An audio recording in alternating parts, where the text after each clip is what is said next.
All right, guys, this is my second oil change. I'm at over about 8,500 miles on my 2024 Honda Ridgeline. None of my service indicator lights have ever popped up, not even the rear differential. I'll do that at 15K. Pay attention how I do the oil change. I'm also going to put in the Fumoto valves. So we're under the vehicle. This is the passenger side. The oil plug says engine oil. That's the one you want to do, okay? Engine oil, and it says it right there. Make sure you guys unloosen the right one.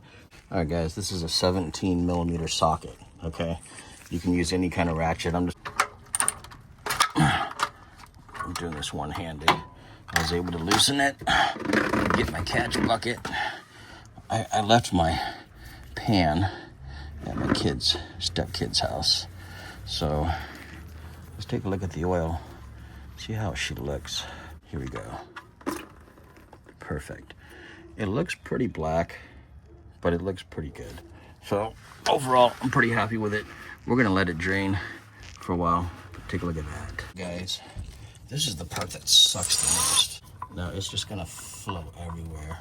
Okay, guys, so just let me catch it. Oh, God. You gotta love Honda engineering, man.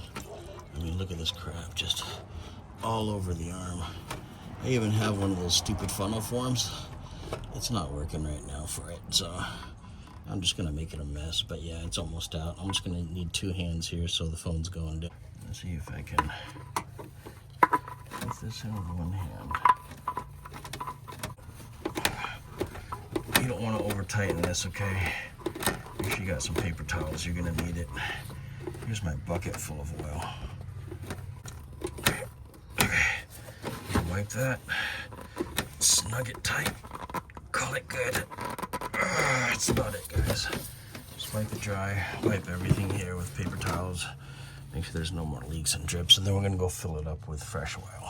Guys, that's the old filter. The new one's in. We're gonna pour some of this stuff in first, okay? About a quart. Honestly, guys, it does an amazing job of protecting engine wear.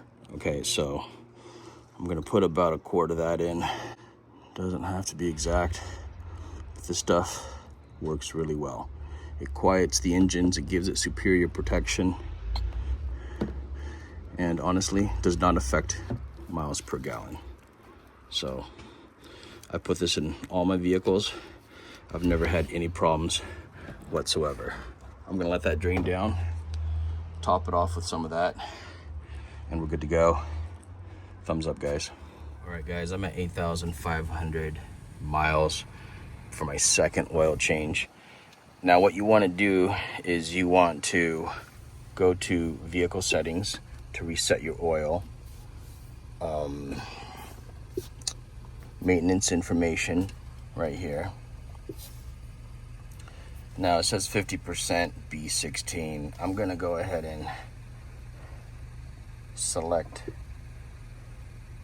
oil and filter, hit reset. Okay, so that's how I do it. It's up to you guys how you want to do it. That's pretty much it. Okay, now you can do a tire rotation, all-wheel drive oil. I'll probably do that one there in about another 7,000 miles, so right around 15,000 miles. Once I hit that, I'm gonna do the all-wheel drive oil, which is the rear differential. That's really easy to do as well. Either that or I might do it sooner. So probably do it the next oil change. Over and out, guys. Give it one of these.